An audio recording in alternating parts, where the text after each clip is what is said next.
I'm opening. We have an eye, sort of a nostril, 2 teeth. One of the teeth has a small cavity. Close call, folks, but I think we got here just in time. Presented by Maria Menounos and Kevin Undergaro. This is Anatomy of a Movie. In-depth discussions and breakdowns of various movie titles. And now that you've seen the movie, let the dissection begin. Well, hello everybody, and thank you for flying Anatomy of a Movie Airlines. Today on our non-stop flight, the movie Non-Stop. I'm your captain, John Comerford, and I'm joined in the studio by co-captain Phil Svitek. Hello, ladies and gentlemen. And our navigational officer, Demetri Panos. Stewardess, is there a movie on this flight? Right.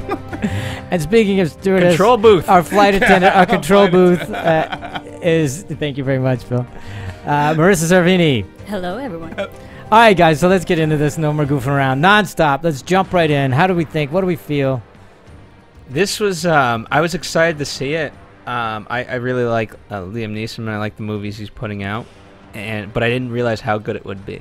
Really? So you were surprised by it? Yeah, it was really as good as it was. Oh, nice, great. Really good. Okay, Demetri. I was sucked in by the marketing. You know, Liam. You know, they did a good job. Liam Neeson kicking ass. He's been doing a great job of that. And yeah, the movie didn't disappoint. I had a good time. Yeah, you know, good time. You know, it's a good action flick. I don't know if anybody used this, but I hope they did. It felt like Liam Neeson taken to the airwaves. You know, that kind of thing. Or Airport 2014. Yeah, there you go. Yeah, you know, I didn't see any ad campaign. I just went, okay, that's the one we're seeing. Okay, so I did a media blackout on it, and I just went to it. And, you know, it's perfectly acceptable what it is. It's great popcorn movie, lots of fun. Yeah. And a couple things. I think, Demetri, what was your turn? You have to put your... yeah, you check your brain in with your luggage at security. That's right. Go. And a couple of things. But other than that, I mean, I had a lot of fun. Yeah. It's a lot of fun. I mean, Liam Neeson's kicking ass. I mean, it was crafted really well in terms of the twists and turns and how they were able to get it. I have to say, I really liked how they really were stingy about who you know, because you didn't know who the hell was doing it for the longest time. Yeah. And I thought that was fun. Yeah, and if I could, I want to bring up, again, going through the marketing, watching the trailers, I'm like, you know, because they sort of make mention of Julianne Moore. Yeah, she's barely. in the movie, right? Yeah. And then I'm like going, she's got to be, she has to be behind this because she's not going to take a role where she's just a passenger. Right. And in the trailer, she was just a passenger. And then the movie's going on. And again, we're an anime movie. We're very spoilerific here. Yeah, no, we assume you've already seen the movie. So if you haven't seen the so movie, go see it first and then come back to this. And, you know, even in the movie, they set her up as a MacGuffin. Sure. To say, hey, you know, I'm sick. I don't care about dying. And you're thinking, oh, okay, she's going to take the whole plane down because she doesn't care. And then when the reveal comes, I was like, okay, I very crafty. Right. But well done. also in the trailer, they have Michelle Dockery wailing on somebody. Right. And I go, well, is she behind it? Because you would never expect her to be a little Downton Abbey girl being behind it, right? Yeah. And I go, well, okay, maybe, all right. Yeah. So, but they did, and then I saw Corey Stoll. Yep. And I go, oh, well, he's got to be, because who's your villain going to be? It's got to be somebody you know, right? And so you don't know. But so for that, I really appreciated it because they did a really good job of just using the technology and not giving that up. Right. Just real fast, I don't want to spend too much time on it because it's going to get boring for the audience, but who did you think was the villain? And I'd like it to be from everybody. Oh, okay. I'll just name the options were it could have been the co-captain, it could have been the captain, it could have been his number one girl stewardess. Yeah. It could have been Julianne Moore. It could have been our New York cop. Yeah, it could have been the cop. It could have been that. It could have been the doctor. Right. It could have been the black guy. Sure. For lack of a better term. Well, either one. And then also and then the guy, the weird guy. Yeah. I mean, so and I kept this is why I thought it was great is I didn't know. And I kept going, okay, it's got to be him. It's got to be him. Because, you know, that's what you do on those things. When you don't know, you're figuring out, your brain's going, okay, well, there he is. There he is. Yep. And so I didn't know for the longest time. And after a while, I just said, you know, it's good. Just watch the movie. It'll be fun. Yep. So I stopped trying to figure it out. Yeah, as I said, I really thought it was Julianne Moore. I thought she was behind it. And, I thought it was Julianne Moore from the marketing. And then even in the movie, her dialogue, says, well, yeah, I'm sick. I can die at any time. And I've come to accept it. And I'm like, oh, She don't care if this thing goes down, and she is somehow involved in this, and it'll come to light. And then Marissa, what did you think? I agree. I thought it was Julianne Moore too, Demetri, because she ended up showing up in all these places where the action was happening. Right. I'm like, why are you the only passenger getting up and around, and you have the ability to move around the cabin and whatnot, and no one else is questioning why you're there? And she was in the same room with all the beverages. And I'm like, do they allow passengers back there? Yeah. Or up there, wherever that was? And when she was eavesdropping. And she was in all the right places at the right time, knowing the whole thing, everything Except that was you knew going she on. wasn't texting.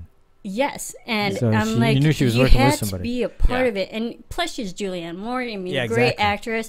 You think you're going to use her in that sense for a bigger story. In that sense, to it be fair, was great misdirection by casting her. Go ahead. Love comes from all directions in any time and any place. in any height, any altitude. Because I mean, here's the thing. At the I end, love that Phil of all of us is the guy that lays down the platitudes and the axioms and the adages. Of all of us. Okay, exactly. I mean, I guess you had, in some sense, you had to pay off that storyline, and Right. that was the only thing to make it go live. Like, okay, this is it. Like, now they're in love. Right. Oh, at the end, you mean? Yeah. Oh, yeah, I know. It was a little bit of the story. That was the that's only where you kind of thing. have to check things, and Yeah. it's like, yeah. And again, if you're casting her, she's got to be more than just a passenger. No, she Like, was. She turned out to be the right. love interest. Yeah. Who knew? So Yeah. So, I thought for me it was gonna be the co-captain okay. because he had those weird looks. on that For the most part, I thought it was Corey Stoll because he's a New York cop, but I don't ever remember him looking at a badge or it's like, you just assume he is, you just accept that he is, and he can't. But he asserted himself so much into that so he's kind of directing the quote takeover of the hijackers. So for a long time, I was thinking it was him. he was there were more red herrings in this movie than Fishmonger and Haymarket. But done well. Nice. Okay. But done well enough. It I was. Mean, really? I mean, come on. When it got to the reveal, I was like, "Oh wow! I didn't see it coming." Okay, but was that any of a letdown at all? That it was that guy and his partner that was running the show. It wasn't a letdown to you? I don't think so, because at the beginning of the movie, we're introduced to them already, and a lot of TV shows and other movies do that same thing. It's someone you've already seen, but you wouldn't think of, and especially being on a plane filled with a bunch of unknown civilians, it could be anyone, and I liked how they played off of that and had that big reveal at the end. Okay, well, I'll just say that I was a little bit marginally, it didn't ruin the movie at all. I mean, it's just like, but I go, that's it? And that's his beef? Really? Yeah, again, the motivations, we're going to nitpick. The motivations. Yeah, but that's what we do here. No. But I thought that, again, I agree with you. I thought the motivations I thought it was going to be grander. Like, how is this going to teach? Like, with everything that's gone on, like, this is what you decide to do. I know. I mean, because the point he wanted to make is that we're no safer than we were after 9/11, and we should be. And so I'm going to do this to hopefully change things. Like, if 9/11 didn't do it, you think this is gonna? Right. So, but so anyway, but then again, he is irrational. Yeah, that's the whole point. I mean, how rational was he? That's true. I mean, his partner. I'm only speaking as a writer, going, okay, I think you could have come up with a better argument. I don't disagree. Yeah, motivation. Were you disappointed? I was not. No. And it was, to me, what made it funny was the banter back and forth. Like, this plane, we were never getting off this plane. What? What you mean we're never getting off? No, we have parachutes. We're getting off the plane. Yeah. Right. So that kind of exchange was funny to me, and so I went along with it. Yeah, I mean, they were smart enough to just move fast, just get on by it, and get back to the action. I agree that the motivation wasn't as strong. I think had any of those two guys, if it was more personal, if they mentioned, during that whole 9/11, the certain family member that was really close to me died, and they were affected personally. Well, he did say his dad died. He did say his dad died. Oh, did they? Yeah, he did. But I agree with you. But the fact that it wasn't bigger. Exactly. And here's the other thing. Even though I really, really liked not knowing who it was for a long time, the price you pay for that is you don't really get to know your villain. For instance, like another hijack type movie, Executive Decision. the villain, you get to know the villain pretty quickly on, and so you get to spend some time with them, and get to really enjoy not liking them and wanting them to lose and all that kind of stuff, and you don't get that opportunity here. Here's my only counter to that. This played surprisingly more like a mystery, and in fact they even reference the director references like, this is like a Murder in the Orient Express kind of and it's a locked door mystery. So except there's nowhere near the time or the clues to figure it out. So not much of a mystery. You kind of just gonna go, okay, what's the next thing? But well, it was a whodunit, like who's doing this. So but they didn't. But in those kinds of movies, you get clues every once in a while, and then you go, oh yeah, and then you can kind of figure them out. You don't have time, and they don't give you the clues to. They don't. You pretty much just have to go for the ride, which is fine. It's a fun ride. See, and they say like, okay, so you had that one guy who sort of kind of buddies up to Liam outside the airport. Sure, asking where he's going from. And then you had the other guy. Like, it sort of made sense because then you had the other guy who worked for the phone company who knew how to manipulate the phones.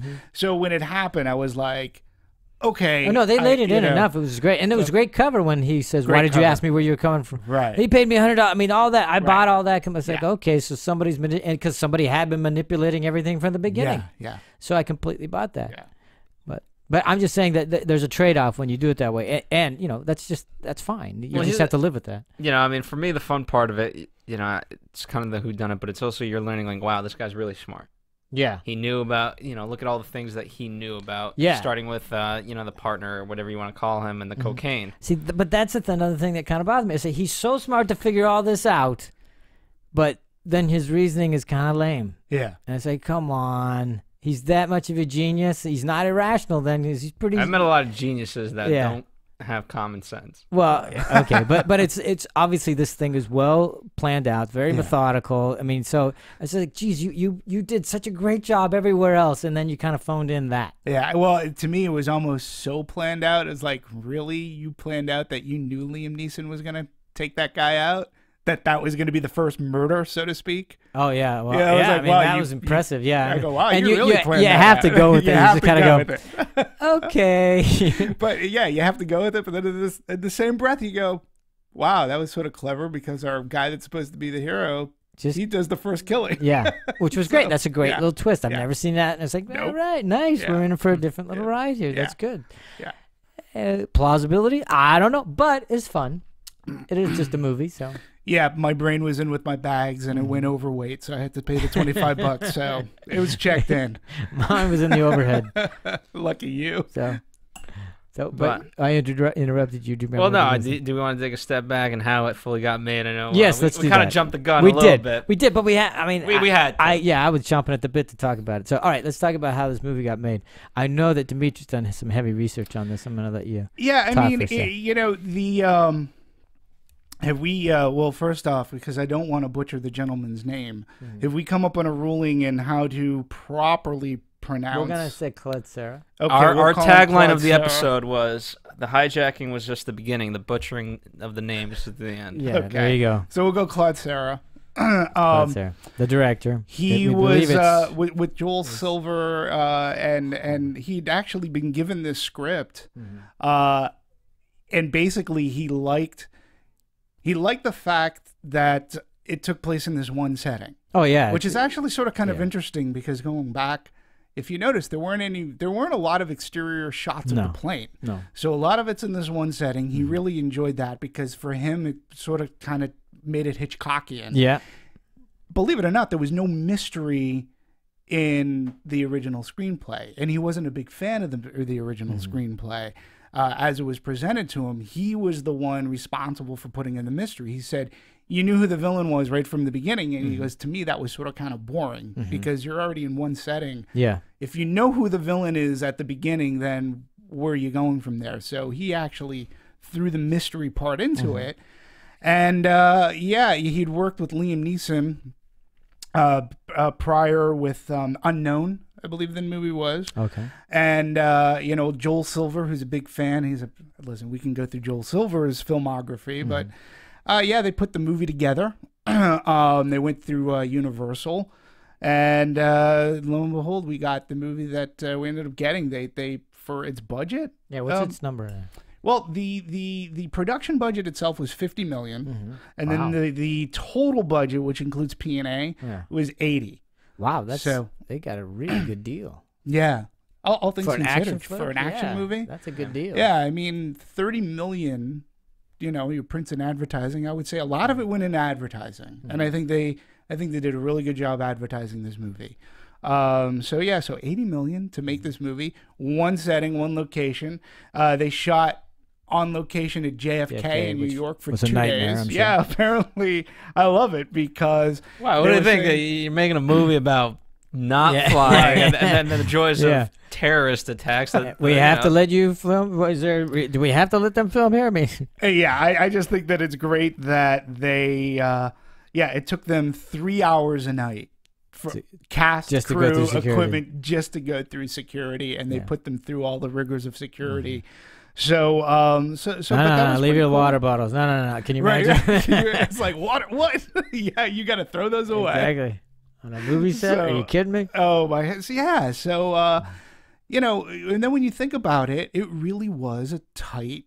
Yeah, it was very taut. It was very taut, and they used their soundstage where they filmed it in New York very well. Making obviously things are cut out, but the way that they filmed it was. Yeah, let me ask you this, because I know we're jumping again, but since we're talking about the way they filmed it, and it only cost $50 million. Yeah. I mean, anytime you can get an enclosed setting and have a nice taut thriller in it, that's very inexpensive to film. But I never really felt like it was in any way shortchanged by being in an airplane for 90 minutes. Well, they were clever in that, you kept going back to the cabin. So that, you know what I mean? So, okay, one location, but within that you had the bathroom, you had the cabin, you had the first class, you had pilots, drinks, exactly. You had the back. You had different cameras, video camera angles of other things. So we went outside a few times. I think it was once or twice. We went out one window, came down to the main cabin, came back into the cabin. And again, I think most of us have some familiarity with the plane, but they were great in this movie as to mapping out the geography. Yeah.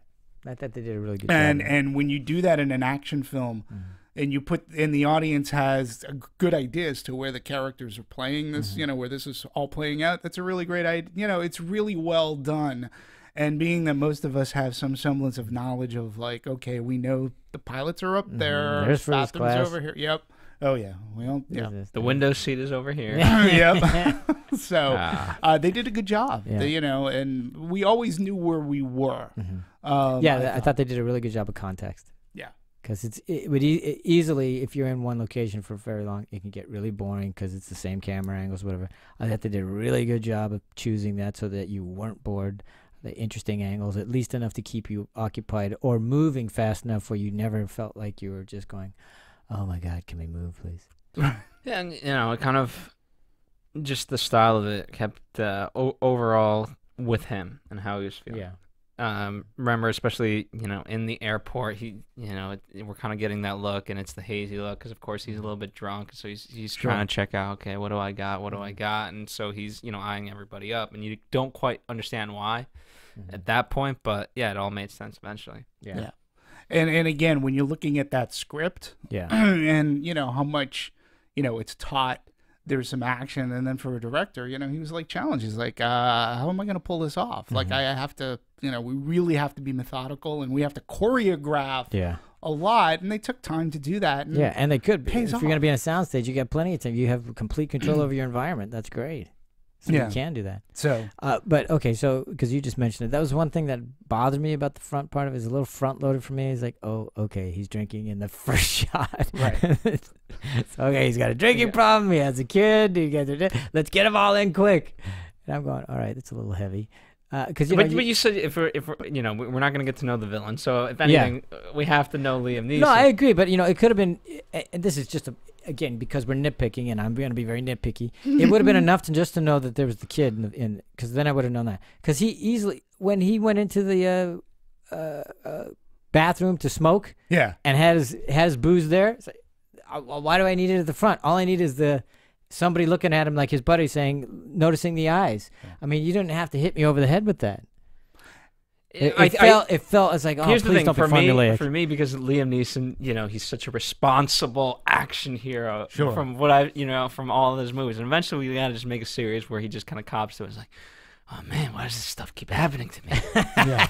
But what a week I'm having. You know what I mean? It for me, it just sets him so differently. Now he's irresponsible. Yeah, but I'm just saying, you'd still been irresponsible because you would have known. Oh, he's got a hangover, so that, and then he's drinking on the plane, right in the middle of his workday. He's an alcoholic. Yeah. I mean, I actually, like, for me, to me, it set something up that, again, we hadn't seen Neeson do, and it does set up, like, he has, again, something that sort of surprised me, because he's supposed to be our quote-unquote hero. That speech that he gave towards the end of the movie, where he's like, yes, I've done, I'm an alcoholic. He goes, I've made questionable choices in my life. I'm not a good man. He goes, but I can save this plane. And the mere fact that it was written in for your hero to actually admit that he's got a lot of foibles and that he's not really a good guy, like, to me, I thought that was brave. And Liam Neeson was able to do it in such a way that I was like, hey, I'm on board with him anyways. He's not a good guy, but I do believe his resolve in wanting to protect the people on this plane. That I know that you've said, like, that was the moment that I really had to check my luggage. That did not work for me at all. No. His speech just went, are you kidding me? So that's the speech, and all of a sudden everybody goes, oh, okay, he's a good guy. No. I think they used his flaws pretty effectively, in my opinion, because it shows that it kind of discredits his job as a responsible marshal. And I think had they really, really played that up, that he's an alcoholic, why do we have to trust him and whatnot, and then it made the audience and also the other passengers on the plane believe that he could be a terrorist because he's done all these things. He is another civilian. No that's question. Trying to take I think they laid it in really great. I'm just saying the speech that he gave to I just didn't buy it for a second. They're seeing all this footage on all these news feeds about what he is and who he is, and then he turns to me and goes, okay, all right, I'm an alcoholic. And they go, oh, okay. Like, what? You're going to just... Who wouldn't say that? I mean, if you're trying to take her off the plane and you're going to everybody just believes it right away. It's like, okay, you're right. I was like, wow, that was easy. To me, it was just way too easy. Just way too easy. And I went, but you know what? I think they had to knock that out of the way so he can help and the passengers can allow him to help self the plane. They do. So they have to. They resolved that really quickly. They do, because they have to get the movie done. But again, I just think it was way too easy. Endings now, for me, I don't know if this is just me, I'm noticing it more, but endings now have so many twists and turns, more so than old movies, right? And so in order to pull all those off, we got to move, we got to move a little bit quicker. And had we spent more time on that, and then dealt with those guys, and now we got to land the plane, and now the little girl's falling out, and all this stuff. It's just, sometimes it gets a little overexhausting. I agree, and I'm not suggesting that I wanted to take more time, because I did not. And it served the movie. I just didn't think it was as deft as other things that they did. I'm just thinking, again, that part was phoned in for me. It's like, you could have come up with a better resolution than just having him say, okay, fine, I'm an alcoholic, I'm not a good man, but I can save this plane. And then all of a sudden, everybody who wanted to kill the guy goes, okay. Yeah, who else are they going to wait? I just don't even go there. I mean, you didn't even need it. Yeah, you could have done a different. You could have handled it a different way. And for me, that was just too easy. Because I'll tell you why.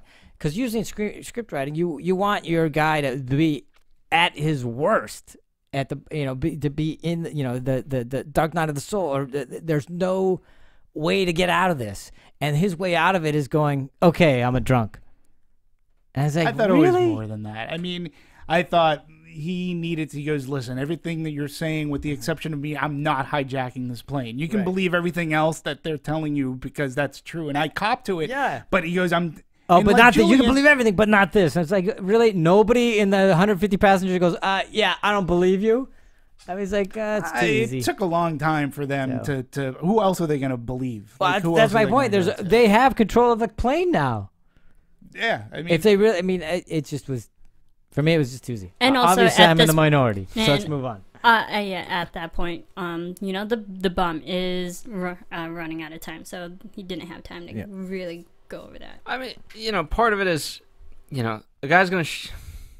I don't know. It works in two ways. If you show the bomb to people and like, hey, I found the bomb. Here's the bomb. Okay, you could of course be bluffing just to. Or he could have been the one that put it there. Exactly. Or in this case, I'm glad they bought a sincerity of like, oh, this guy actually just found the bomb. Mm-hmm. Yeah. So I mean, I don't know. We'll do a test flight. We'll see it worked. how everyone reacts. It worked. It served the movie. It was just kind of for me. It was just like, okay. Yeah, I liked it because we just don't get to see it in your typical action movies. We don't get to see the hero tell everybody, I'm really like, I'm to not. To be fair, so we talked about other, Demetri thinks that other action stars could have done this, and we talked about, John and I talked about 16 Blocks. So I would argue 16 Blocks kind of let us in on that a little bit, but that was a very, totally very different. Yeah. But, really good.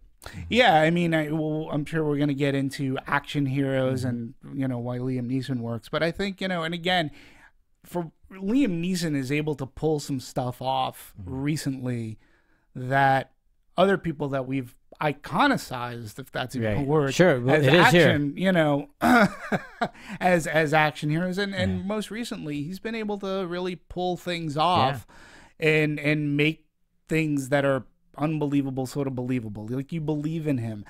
So yeah, we did have the conversation about like who else might have been able to play this role, and I said Bruce Willis plays the everyman all right, and like maybe even I know here just recently we've had this movie, and I think like a week before was this other movie called 3 Days to Kill, and Kevin Costner is trying to take this Liam Neeson role action, resurrect his career. Is a Luc Besson movie, which Taken is a Luc Besson movie.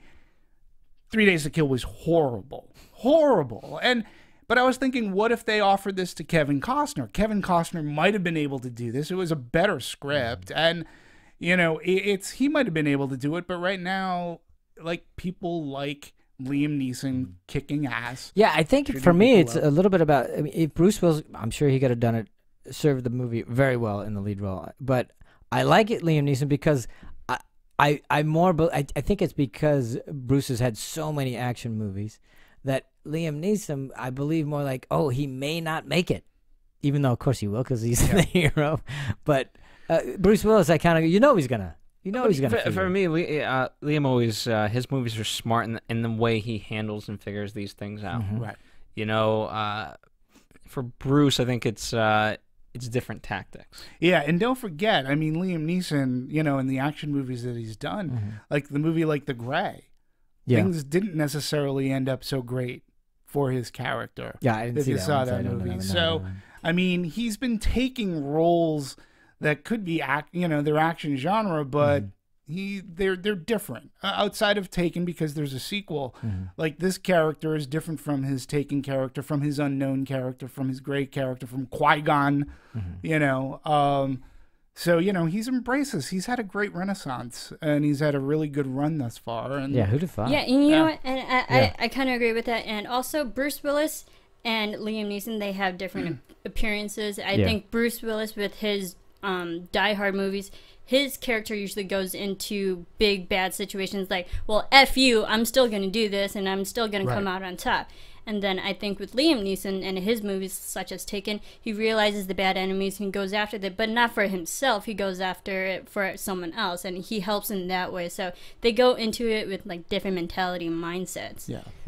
And again, I think, a lot of people are crediting Taken. Right. I mean, you can go back to Star Wars Episode 1, but don't forget he was also in Batman Begins. He was in Rob Roy too, way back then. Yeah.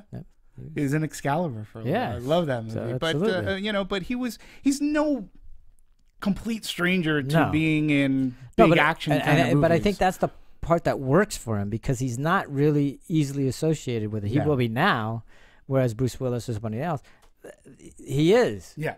And that's why I think Liam works better in these because you're not sure how it's going to play. And he was in the A-Team, which in all honesty, I didn't think it was that bad of a movie. But he played Hannibal. Send your comments to Demetri Panos. The 18 movie I'm isn't kidding. that I don't know. bad I of didn't see it. I'm just Battleship, on the other hand. Okay. But, and again, when you're looking at, he was Zeus in Clash of the Titans. So he's been picking all these different roles. Yeah. And, he'll do it. He's become accomplished or more recognizable as he's been getting older. He's like a fine wine. He's just getting very seasoned. I thought he did a really nice job.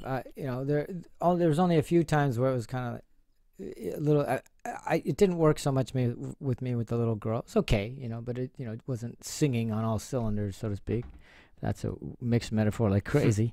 But anyway, I thought I like seeing him in these kinds of pictures. I think he does it well, and they're fun. And I think he makes everyone else shine. Yeah, let's go to the other. You know what I mean? Because no one's. I don't think, for me, they're not recognizable by any means, apart from Julianne. Right. And obviously that's on purpose because had you all of a sudden laid in Ryan Gosling and this person, you're like, okay, one of them has who the hell's the killer? That's why I thought Corey Stoll was. He's the only one that was kind of rising at the moment. And so I have to go back too because this was a movie that I actually I helped promote was Darkman. Oh sure, He was Darkman, which is an action with Sam Raimi, dark. Right out of it. Yeah. So he's been doing this for a very long time. It's only until within the past but he's done a bunch of stuff in between them. Yeah. So, but let's talk about the other actors. And so you just mentioned Julianne Moore. What did you think performance-wise? This is not a movie she would normally do. This is not a genre she's usually associated with.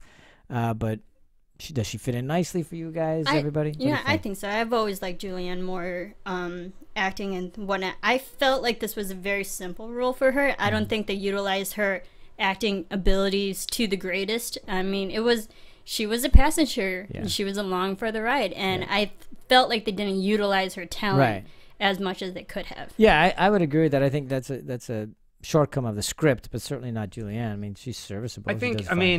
I think she really enjoyed her time with Liam. They have, for whatever word she is saying, they seem to have fun doing it. Oh yeah, but at the end there, when they're together, does that work for you? Because that was the only thing. But here's the thing. It reminds me. In terms of her, she's taken on some funky role. I mean, Don John. She literally. Okay. I don't want to spoil the movie, but oh my god. Yeah. It's a fun role. But oh my god. And so she's kind of playing these different roles from what I'm used to seeing her in. And so this, again, is it the greatest in the world in terms of what they gave for her to work with? No, but she had fun. It seemed. Yeah. And she was, Liam Neeson suggested her. Oh, is that right? Yeah, I'm trying to find. Apparently, they had worked together before, and he suggested her for the role. Listen, I agree with you. She's been taking. She was in Carrie. She played Carrie's mom. Yeah. I thought she was really good. She was in Don John, which again, she was really good. But it was a different role for her. There is a sex scene, by the way. Yeah. What?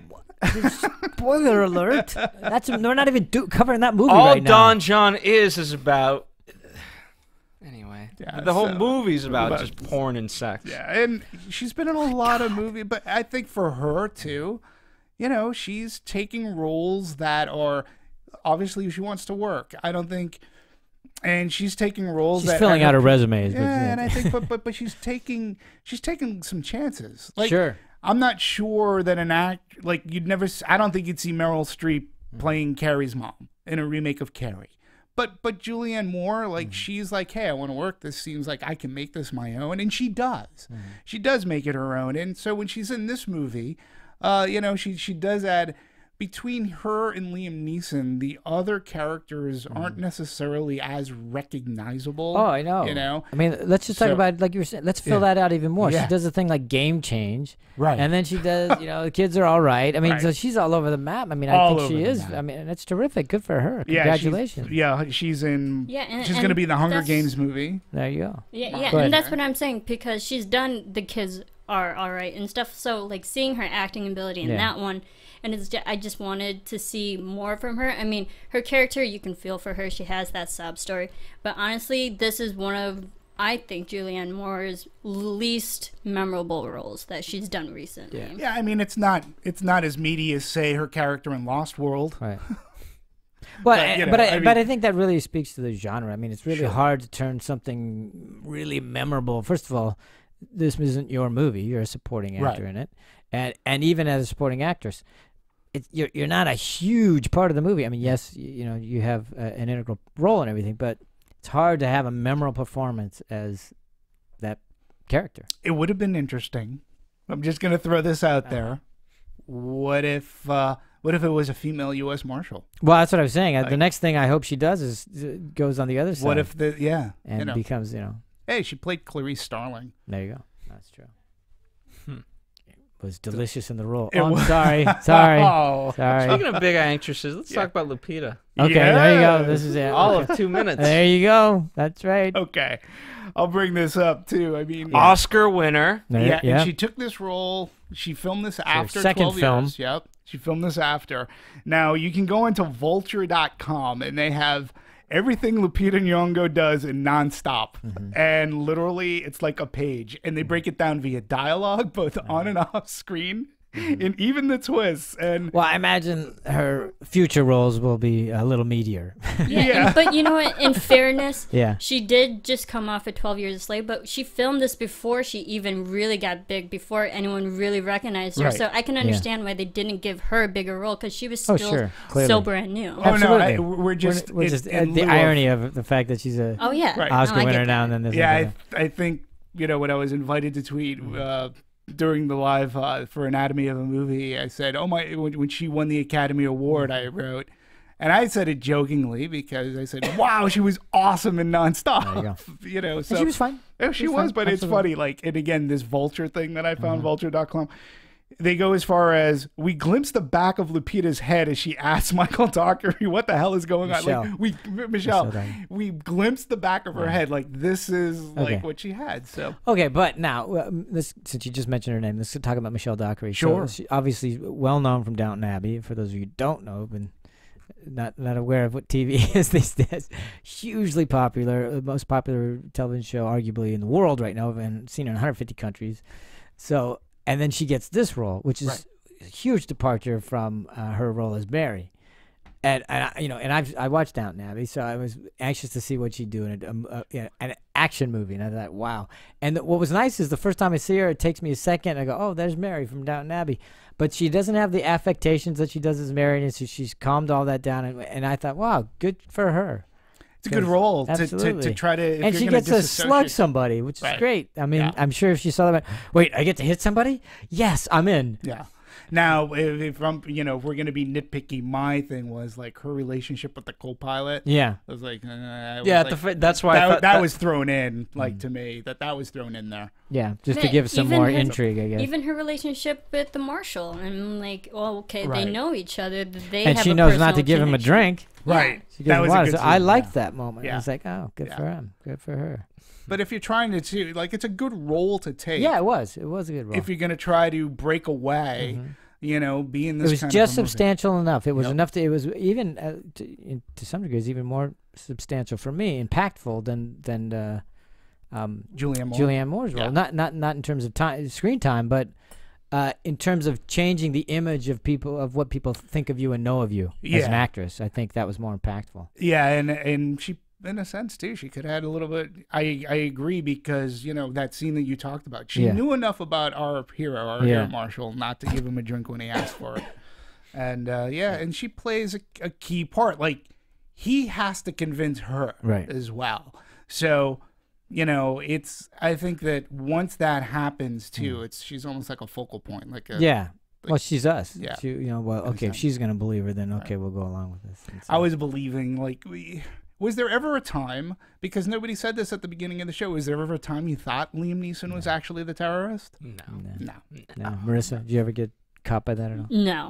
So, okay, great. So, all right. So that's Michelle. She did. Sir, you want to say if they want, if the movie actually wanted to make a statement about terrorism, they would have made him the terrorist. Right. That would have been it. Right there. Fooled you! Ha! You bastards! And what is Liam Neeson doing as the terrorist? That would have. That would have been a big statement. What do we think about our other guys? Corey Stoll, I thought he did. He's just coming off House of Cards last year, so did a great job there. Now he's in this. I thought he did fine. He had me fooled. I was believing that he might have been the guy. So yeah, I forget the Arab's name, but the doctor. The doctor. The doctor. He it was one of those things when you're watching it, you're like, oh.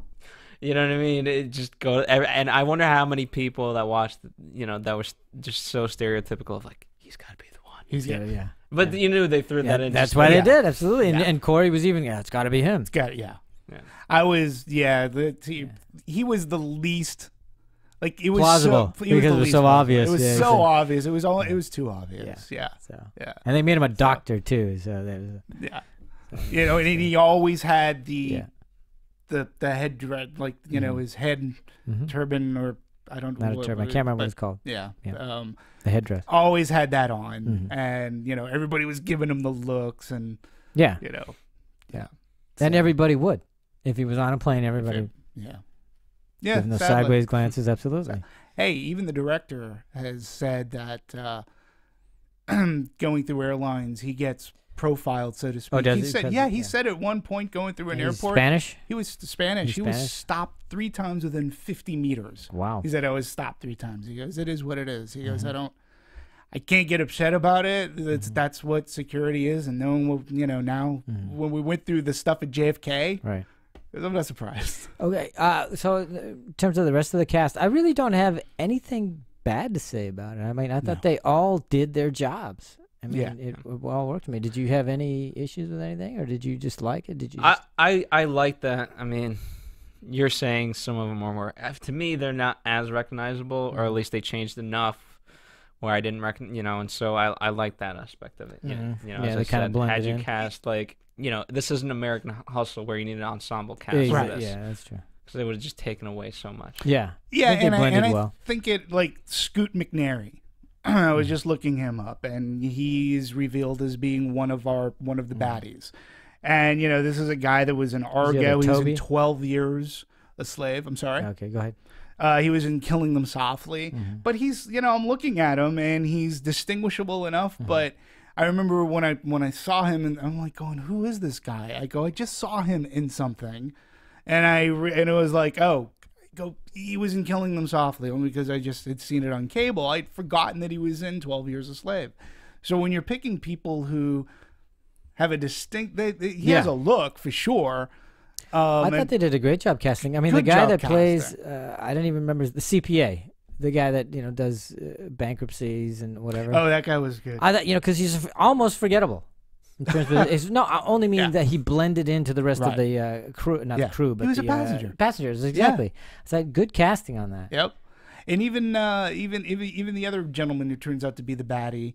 He wasn't anybody that I recognized, and I think I did I can't remember from what movie, but I go, oh, that guy, yeah, I've seen that guy. Is a gentleman Nate Parker? Yeah, Nate Parker. Nate Parker, yeah. He was in Row. He was in Arbitrage. He was in Red Tails, Nonstop. I mean, he's been in movies, but I think it's smart when you're in such an enclosed environment. Yeah. Had you put in some more star power, it might have been obvious to the audience as to, that's why I think it was smart. Very Julianne Moore, do. Just like everybody here said, well, it has to be Julianne. Why would she come in here and do this, right? So that and Corey, for me, since he was known from House of Cards, I go, oh, there you go, because he took the role, right? Because he's like, he's not quite A-list, but he's getting there, right? He's on his way.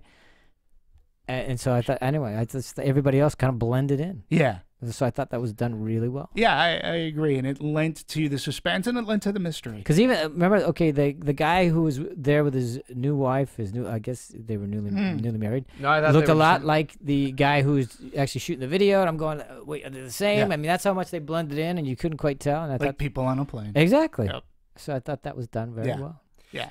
In terms of people on a plane, right? This kind of goes more into cinematography, but they always had those shots, and especially like the first 20 minutes, and pardon the pun for this movie of it.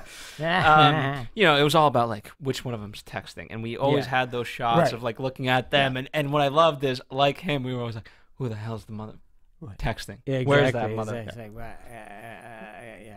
I couldn't see it. Since you brought up texting, I actually thought too that it was great how they using technology against our hero. Yeah, and it's sort of funny. Like, I don't know if the influence was from Sherlock, But to me, they do that the pop-up thing from Sherlock a lot. Putting but the text it on works. screen rather than seeing it on the it's so much better. It's so much easier. I hate reading it on the damn things. Yeah. The thing for me is that I had a hard time believing that they had service on planes. I mean, you're up in the air. I mean, if anyone's been on planes, some people usually have a hard time getting on the internet and whatnot. And then the fact that no one had problems using all this technology, and even the kid uploading the videos to YouTube and like the media, I had a hard time believing the technology would actually work against our action hero. To be fair, I mean, it's amazing how far flights have come.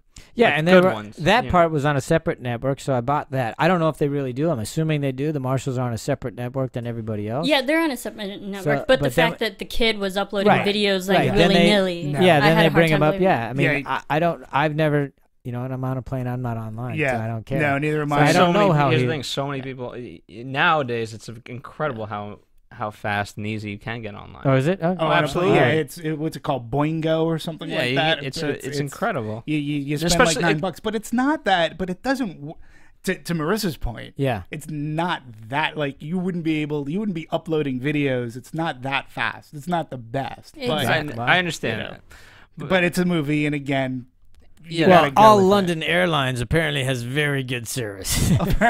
Apparently so. Very good online service. Well, just one of the had Liam Neeson's character had to upload a video, then it would have taken 5 days just to do it.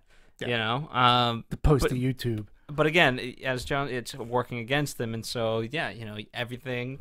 Yeah. You go all the days of all the times for the internet to work on this damn plane. Why has it got to work today? Yeah. And it was interesting too because they could have shut it off at any time, and he's like, "No, you have to keep it on because I want to communicate." Which I didn't get because wait a minute, I thought you were on a private network or a separate network. So if you shut everybody else's down, why is that going to shut yours down? I just didn't. That part they didn't make that clear. The kill switch cuts it all off. Yeah, it's like, it cuts it all off. Well, that's ridiculous. What's the point of having a separate network? I don't know. I don't have an answer to that. But I'm not a U.S. Air Marshal. Now technology is working against us. Thanks. So let's move on. All right, but let's move on to direction. We talked a little bit. Unless anybody else has anything to say about actors. This is kind of this is direction as well as technique. Just in terms of so much of the technology, various things, and eventually it became so quick of like, hey, let me see your phone, and and just even seeing like the nudie pics. Yeah, exactly. Right. Yeah. Okay. And how ubiquitous it is now in films. They're always using the phone and if we're going to talk about the director, like the films that he was sort of kind of taking from, like some of the Hitchcock films and Murder on the Orient Express and stuff. He goes, there are scenes that Hitchcock would have where the guy's just looking for a phone. Yeah. It was that stuff, or even in our disaster movies, like Julianne Moore, get to a phone. Yeah, you got to get to a phone. Mm-hmm. He goes, that's not the case today. He goes, everybody's got a phone, and I wanted to use that so that it works instead of it helping the person, and I wanted it to work against. Yeah, no, that part was great. It really closed it in even more for him because it's like not only is somebody out there manipulating things, everything I'm trying isn't working, and it's working against me. The net was tight. Exactly, it's tightening the noose. Tightening around him. Okay, but so we're going to direction. I thought he did a great job casting it. He and the casting director, Collet-Serra, and the casting director. I don't know who the casting director is. I thought that the choice to make it a mystery was a lot of fun, even though the little trade-off that I mentioned earlier, but still a lot of fun.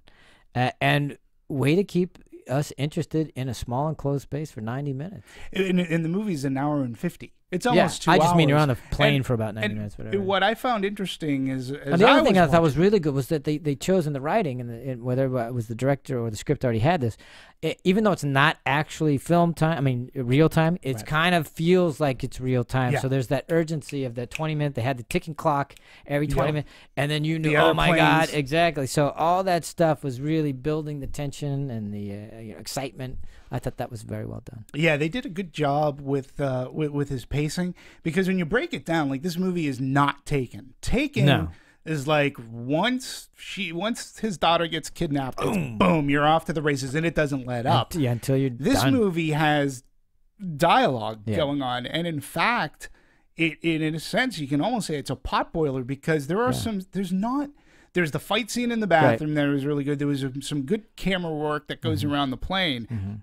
But as far as action and fighting goes, a lot of it doesn't take place until the third act. Yeah, but you have this 20-minute thing. So there's everything's, you get a lull, and then you get 20 minutes, and you're ramping through the 20 minutes, and oh my God, who's going to die, blah, blah, blah, blah. And then somebody gets killed. Oh, crap. Now we go into a slight little low, so you're going this. It's definitely a roller coaster. And the way that he is finding out, like, how the pilot dies, and he goes into the bathroom, and so it really took its time. It wasn't wall-to-wall action. No. It used its times like very well. But good tension building. Yeah. You know, keep the adrenaline rush. You get a nice jump of it. Yeah. And it worked. It made it entertaining. Like, he does a good job. One thing that I found that it was interesting with him is he is one of those directors that wants to hang on to film. You know, he's like, I'm going to shoot on film. What's his reasoning? Do you know why? He just prefers it? Yeah, well, he goes, part of his reasoning is he goes, you know, I think that everything changes when it goes through a Mac. He goes, he feels it's cheap. He goes, I think people then don't pay too much importance to the take. If you can do 40 takes. He goes, I try to work on like 3 takes. Film is not forgiven. It doesn't allow for 40 takes. You're wasting money. Right. And he goes, when I'm working with Neeson, with Liam, I should say, he's like, you know, he goes, we can do more takes for a technical reason, but for the most part, it's about 3 takes, and I get those 3 to choose from. We do 3 takes, we move, and if you're able to do 40 and then erase them, whatever, then it just becomes, I don't know, it's not my process, he says. That's so interesting, because you could, I mean, I've done it both ways. Film has boundaries. Yeah, I know, but I've done both ways, because you don't, even if you're shooting on with digital, you just go, you got 3, because we got to move. Right. I mean, it's time is money. So, I mean, you know, what Anthony Hopkins says, you get 1 for you, 1 for me, and 1 for camera, and then we're done. I mean, you know, again, to me, the whole digital versus film debate, what some people don't equate to is, you know, you can film the rehearsal.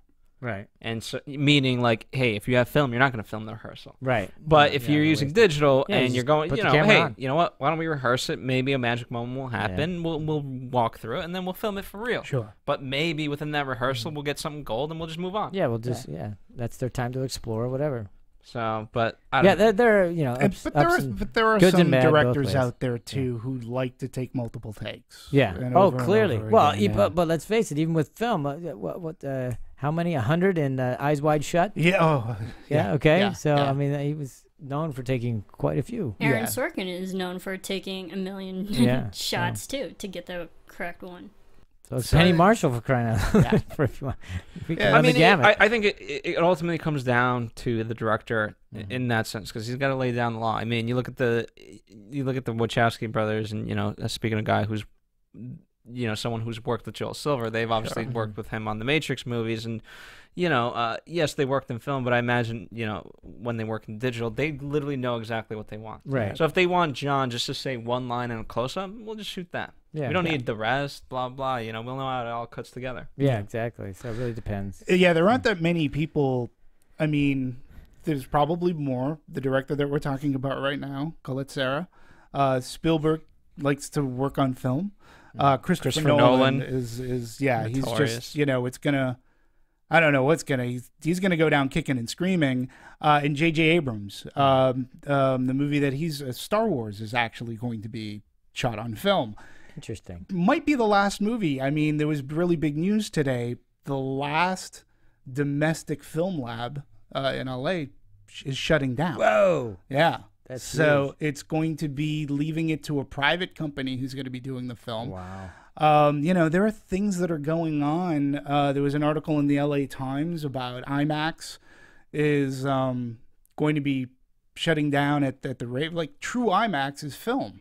And, you know, it's a big 70 millimeter, but it's not cost effective. Studios are not using, they're not paying for the film print. And just to give you an idea as to what happened, like, you know, the Rave Theater, we just had Gravity open, right? Gravity's big IMAX, you know, they're talking about see it in IMAX 3D. In this theater, they didn't have it. They were playing Elysium in like its 12th week. And I remember talking to the exhibitor going, what the hell are you doing? And let's face it, China won't allow anything in this film. They want all high-def digital. So, yeah, and he said, So that IMAX screen that's is the burgeoning filmed. market. Yep. It's Pacific Rim. So and Warner Brothers didn't make filmed IMAX prints for Gravity. yeah. And so that theater had to continue to play Elysium. There you go.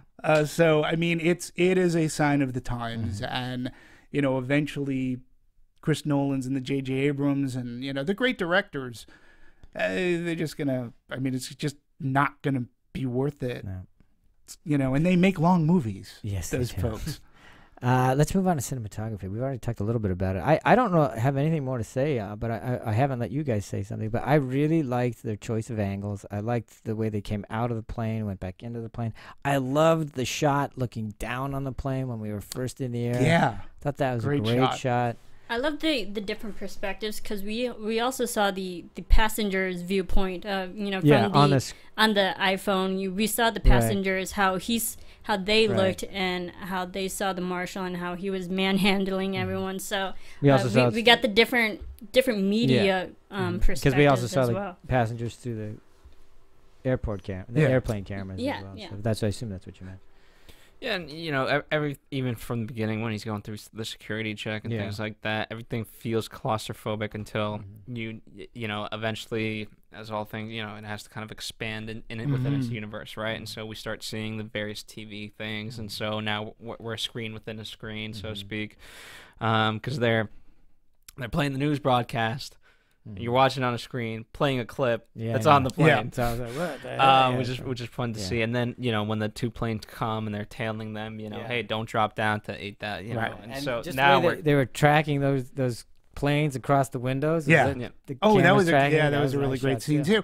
Yeah, I mean, the gentleman's name, the cinematographer, is Flavio Martinez Laviano, and again, I hope I didn't butcher that name. He did work on The Unknown. But when I was looking him up, he worked on this small little movie that came out in 1997 called Perdita Durango. It starred Javier Bardem. It has I'm telling you, folks, right now, find it on Netflix. This is one of the most bizarre Quentin Tarantino-esque movies that you will see, and this guy was the cinematographer on it. And I was like, oh my God, I saw that movie. It is, I'm telling you, you've never seen a crime movie like this one. He was a good cinematographer in this too. The other thing too, I find that cinematography does help in the pacing of your movie. The director, cinematographer, and editor sort of have to almost work together to figure things out and how to place a camera, because you need your pickup shots, you need to do this, and then your cinematographer has to know how this is going to look and ahead of time. He has to have some idea how that's going to edit together. Absolutely. And especially for an action movie, you have to literally be moving. Yeah. So most of the camera is moving. Yeah. There's a lot of that. And the fight scene in the bathroom, which we can talk about in a little bit. Let's talk about it right now. The fight scene in the bathroom is a good scene, and that other scene in which was about 8 minutes, which went from one end of the cabin all the way around and ends up in the other thing. I mean, again, your cinematographer is working with your director, and the editor has to know what's going on because he or she is piecing this. Yeah. Like, how is this going to look? So, we were talking about that bathroom fight scene, which is a really great scene. It takes place sort of at the beginning of the movie. And, they actually built a 2-scale airline lavatory. And, they had, it took an entire day to shoot. It was 40 seconds of screen time. They had 70 cuts, 70 cuts edits, in the entire thing. It was not filmed in sequence.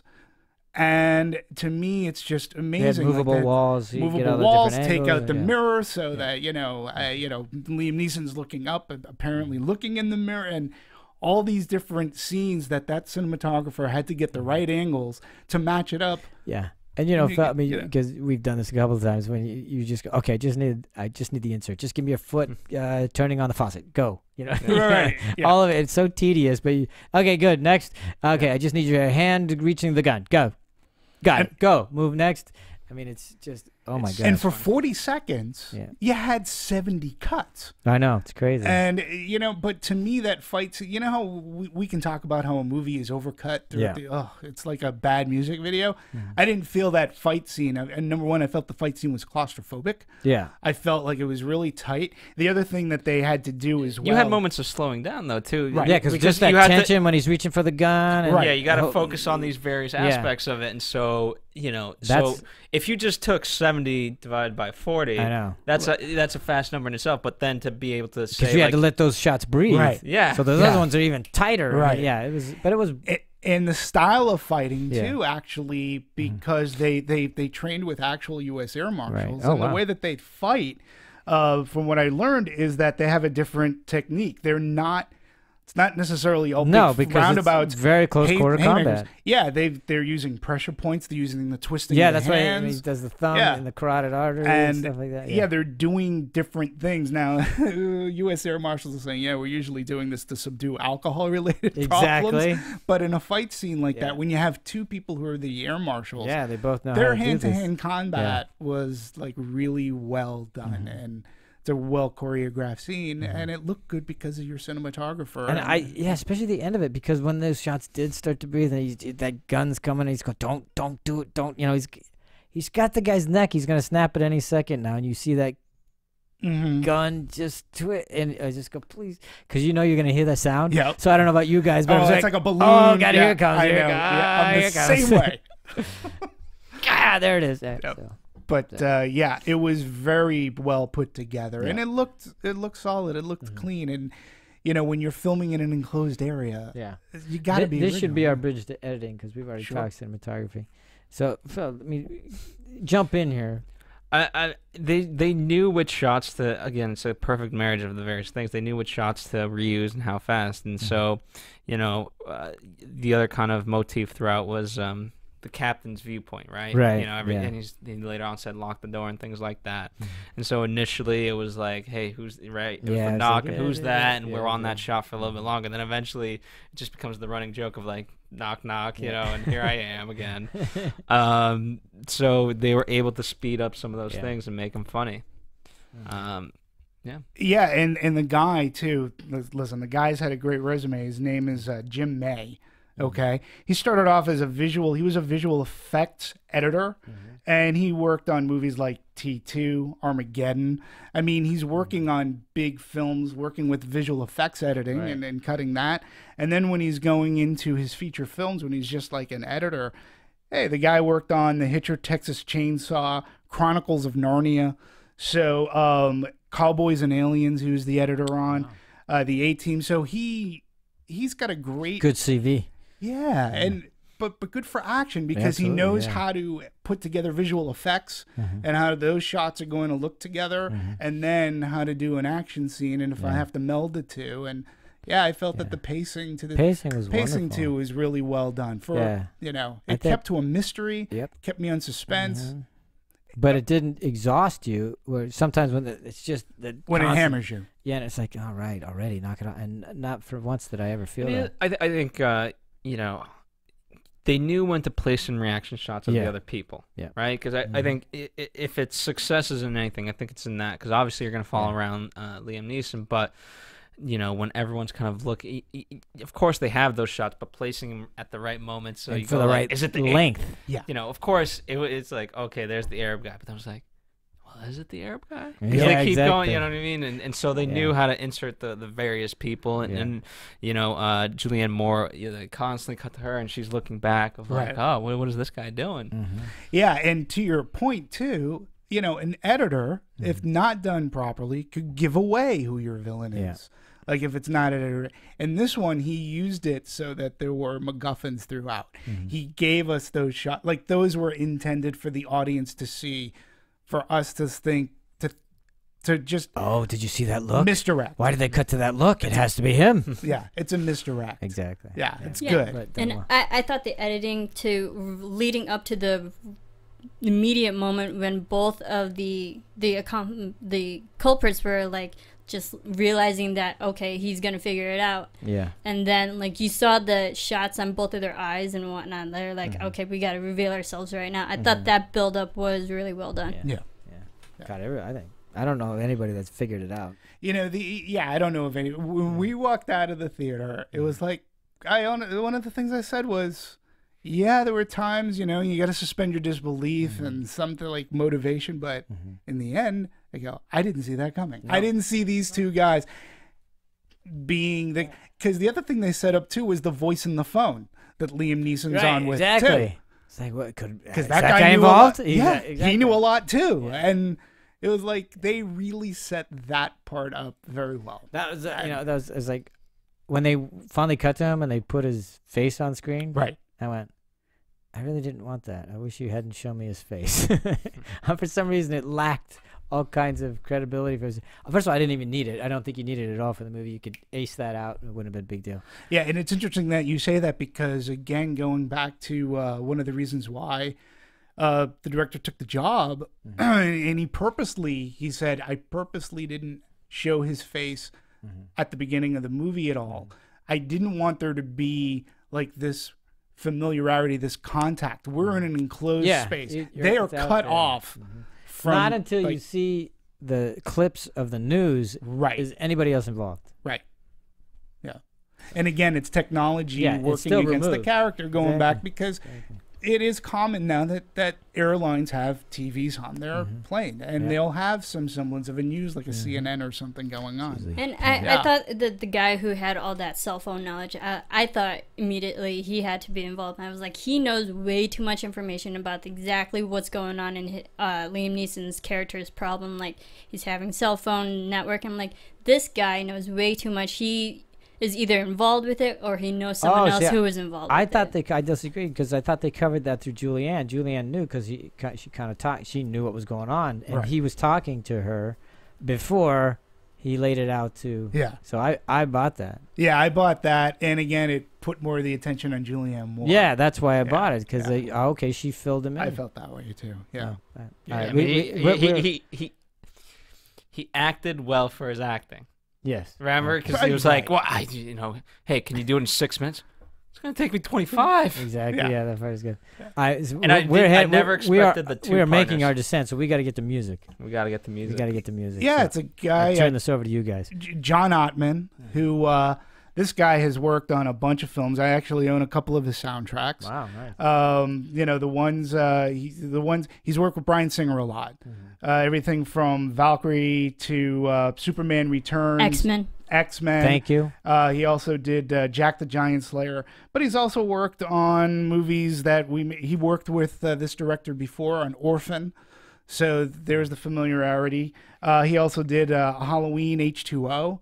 He worked on John Ottman. Yeah, and he brings Superman Returns, which, by the way, I know a lot of people down that movie, but the soundtrack is a nice homage to John Williams. If you're interested in those sort of things, he's a good composer. He's a good soundtrack guy. This movie, the music wasn't overbearing. All I can say about it is it never got in the way. Yeah, never got in the way. And it was subtle enough that I don't even notice it. I didn't even notice it, and I have no idea how it affected me or manipulated me. So I guess that for me, that's good. I mean, you know, if I'm to knock the movie in that sense, then Hitchcock, you know, if the goal was to be kind of sort of like Hitchcock had great scores that are really memorable. So if that was one of the goals, and I don't think it was, you failed on that respect. Yeah. But again, it succeeded in the movie. I'm just saying, if the goal was to be like that. Yeah, but Hitchcock, his music tends to be, you know, like in your face, something bad is happening right now. So you always remember, it's always associated with a certain scene. And I felt like in this movie, it was just a nice, you know, companion to everything that was going on. Yeah, and I'll say, out of John Ottman's huge resume, there was only like 3 movies in which he did Kiss Kiss Bang Bang, which I love that movie. Yeah.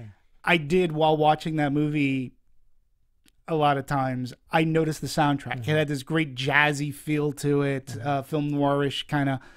bought the soundtrack, really good soundtrack. Obviously, Superman Returns, I said it's John Williams, so it, you know. Are you playing some of that for us, Marisa? Yeah. Thank you This is so the much. epilogue theme. Nice. And then of course, kiss. you know, of course, Halloween is an iconic. Yeah, that's Carpenter. You know, it's an iconic thing, and he added a little bit of orchestration behind it. Took it less electronic from Alan Hallworth, what he did. John Ottman. Carpenter did that. It was Hallworth. Hallworth worked with Carpenter on a lot of films. Got it. Okay. But the original Halloween was all Carpenter. Got it. Okay. And then Hallworth worked with him a lot. But John Ottman uses, you know, again, it was an iconic thing. So of all the movies, and I've seen a lot of the movies that he's composed, those are the three in which are recognizable. But I think there's a reason why they're like, he never, like you said, it never gets in the way of the movie. So I think it serves it very well. Yeah. Which I've said many times in this particular podcast. Sure. All right. I want to compare this with other action flicks, not only this year, but just, you know, in general. How does it compare? Is it up there? Will it be remembered for? Yeah. How does time? it? Yeah. I don't. You know, I don't think it's. I don't know. You know, it's certainly no Terminator and Robo. You know what I mean? Like the ones we've kind of talked about a little bit. It's not going to go iconic. No, I think, you know what? I kind of think maybe not iconic, but definitely for transportation. I mean, thinking of other action movies, we had Speed that took place mostly on a bus. Right. We had Taken of Pelham 123 that was on a train, and now we have this one that's on a plane. So it's another action movie that. But we have Executive Decision. We have what was Denzel's a couple years ago when he played the drunk Flight. Yeah, Flight 1 or 2. There's that. I mean, it's in that. You know, I mean, here's the good news. It'll live because of, you know, you can now package Liam Neeson's action movie box set. Yeah. Yeah, you could, you know. Sure, no, you're right. That in absolutely itself right. is you know, like, okay, so maybe I've seen Nonstop. Maybe I haven't seen No, you know what I mean? Oh, No, here's my box set of all his action movies. Yeah, I mean, I would. It's not as good as Taken. Way better than Taken 2. And I already mentioned way better than 3 Days to Kill. Right. I think it was. But that released, wasn't his movie. No, I understand, No, but just making sure you know, people yeah, know. Exactly. No, it wasn't his movie. But you know, when you're comparing it to other action movies, I think this movie was released at the right time. Oh yeah, there's nothing like it right now. Nope. And for anybody who's looking for a fun popcorn movie after all the, you know, highfalutin stuff from the Oscars, Absolutely. this is it. It was released at the right time. Yeah, great marketing. And you know, you had like this movie, even if you market it the way they did, it wouldn't have had the impact in the summertime. And what is the impact it has right now anyway? What are the numbers? Well, the numbers are actually pretty good. I mean, it opened up. Smart to do it now. Yeah, absolutely. Really smart. Your competition was, there is no competition. Well, you had 3 Days to Kill is technically its only competition. But it opened up to #1 at the box office this past weekend. It did 28.8 million, so close to 30. Very nice. You know, and to date, it's box office estimated gross to date is 36. Now it's also opened up overseas, 55 million worldwide so far. Wow, there you go. So nice. Good not for bad. them. People again They'll like it. I think that's a credit to Liam Neeson. Yeah. People buy him now. You know, we didn't talk about like our action heroes. I think have drastically changed. We don't have the cachet that say they are used to be the 80s and 90s. You know, Jason Statham I think is, you know, adds credence to being in an action movie, in the right action movie. But it's he has like comedic action roles usually, but I mean, let's face it, The Mechanic was not very funny. No, but very good. And his last movie, Transporter, though, I think is more. But like, okay, The Bank Job, right? Absolutely, yeah. You know, heist, funny, but not as much of an action flick as Jason normally. But I hear what you're saying. I agree with you. Yeah, I mean, but he's, you know, I mean, he's a good action star for what he's able to do. And we were talking just before we started this podcast, like, you know, we have Stallone, Schwarzenegger, who are desperately trying to revive their careers in one way, shape, or form. And in the 80s, you know, Stallone sort of kind of, you know, they become so much larger than life that in this role, they wouldn't. No, they grow beyond the role in some sense. They need a bigger canvas. And you can't be as sympathetic. Like, Stallone's great with Rocky and Rambo. He can make those characters be the underdog, and he can play the sympathy card. Arnold today, not so much. Well, he's got what's his one that's out now? He has Sabotage is coming out, but the both of them were in the Escape Plan, which didn't do that well. Each had their own respective. Bullet in the Head for Stallone and Last Stand for Schwarzenegger. Each of those movies didn't really light up the box office, so people aren't buying them today outside of if they're in an Expendables movie, which those movies now are becoming a joke to themselves. Is it because of their age? Are we just tired of seeing them? Anything real quick? I don't know if it's their age. I think it's just... Or are they just not that good of a movie? I think it's partly that, although I haven't seen most of these. But that tells you something, though, because you haven't wanted to see them. You haven't heard buzz enough to go see them. You know, and to me, it kind of taints what they did in the past. And, you know, I like the Expendables. It is a parody. It continues to parody itself more and more. But that's what I buy them in, you know. Yeah. Mm-hmm. But I buy the first Expendables was really good because it did it in a wink, wink, nudge, nudge, where the second one was just... that was pushing you over with the self-parody and the self of, they become caricatures almost, and it's tough for them to buy that. That's why, like, Bruce Willis, to an extent, he's always played the everyman. But I forget who said it, maybe he too, like, that Bruce Willis will come out of it regardless of whether, what part he takes. Liam Neeson has sort of kind of snuck in this role. That's why I think it's, as very we said, effective. He's been doing it for a long time. He's played action parts.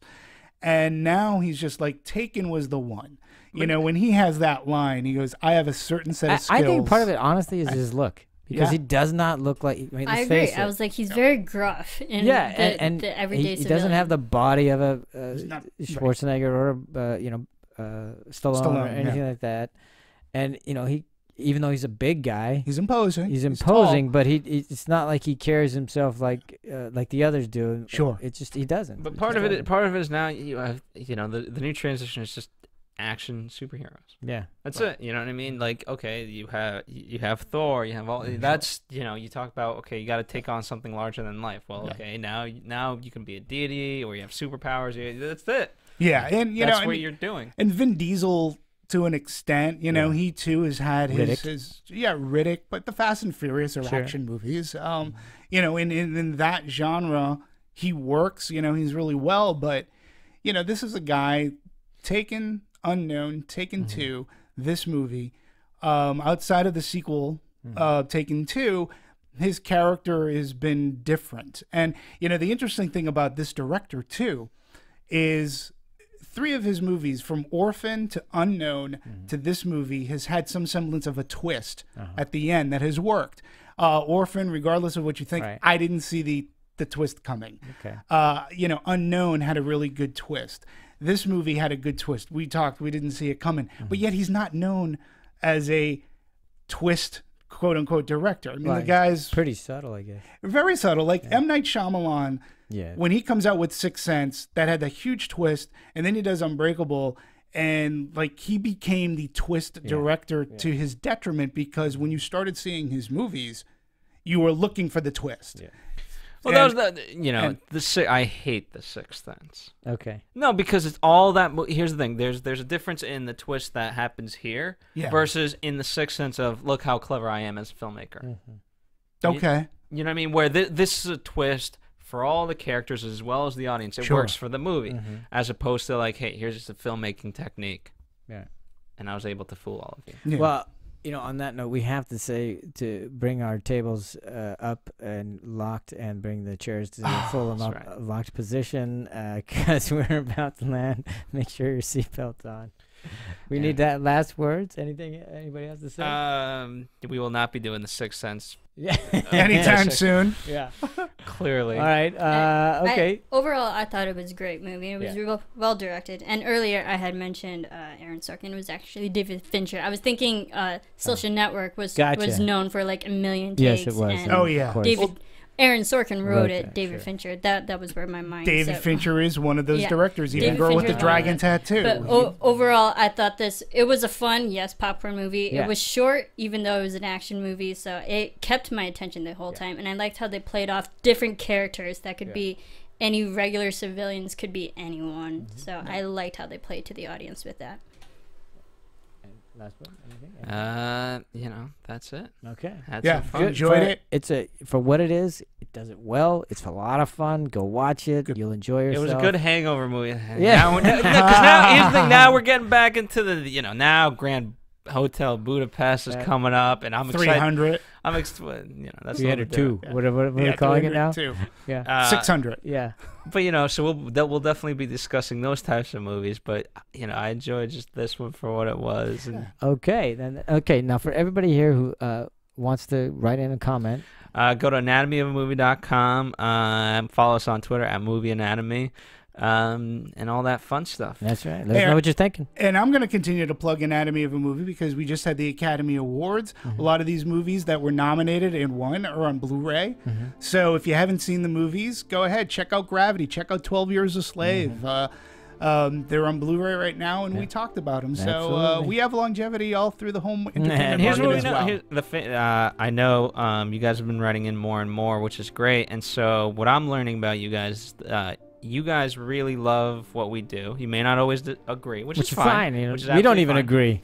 So to that, you know, I'm sure you have. Who doesn't go to the movies? So the number one thing that you could do to give back for at least right now is just to spread the message. Tell a friend. Listen with your wife. Listen with your kids. Listen with a coworker. Whoever. Just be like, hey, these guys are pretty cool. The person that you go to the movie with. There you go. Yeah. Water cooler talk. So. All right.